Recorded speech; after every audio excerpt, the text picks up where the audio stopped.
ధర్మ సంస్థాపనార్థాయ సంభవామి యుగే యుగే. కృష్ణుడు ఆ రోజున భగవద్గీతలో చెప్పింది. ధర్మ సంస్థాపన కోసం యుగ యుగాన పుడతానే ఉంటానని స్పష్టంగా చెప్పుకొచ్చాడు. మనకి అది ధర్మం.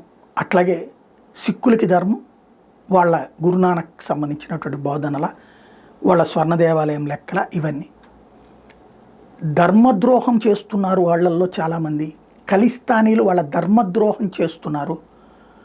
ఏ సిక్కులనైతే ఊచకోత కోసేస్తే చివరికి ఏ సిక్కు గురువు యొక్క పిల్లలని తలలు నరుకుతుంటే ఆ సిక్కుల సంతానం నాశనం అవ్వకుండా ఉండడం కోసం హిందువులు తమ మొదటి బిడ్డని సిక్కులకి ఇచ్చినటువంటి చరిత్ర ఈ భూమి మీదది.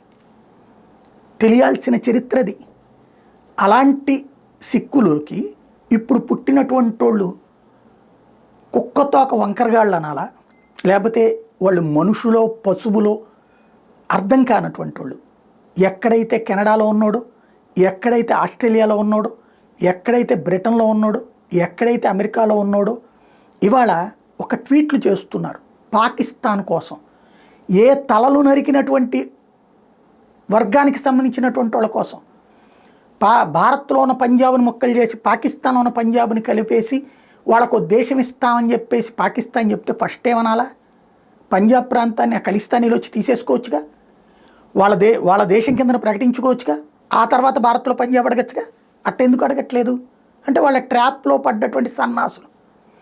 ఇప్పుడు కాశ్మీర్లో గురుద్వారా ధ్వంసం చేశారు, సిక్కుల్ని చంపారు, సిక్కుల ఇళ్ల మీదనే దాడులు చేస్తున్నారు జమ్మూలో.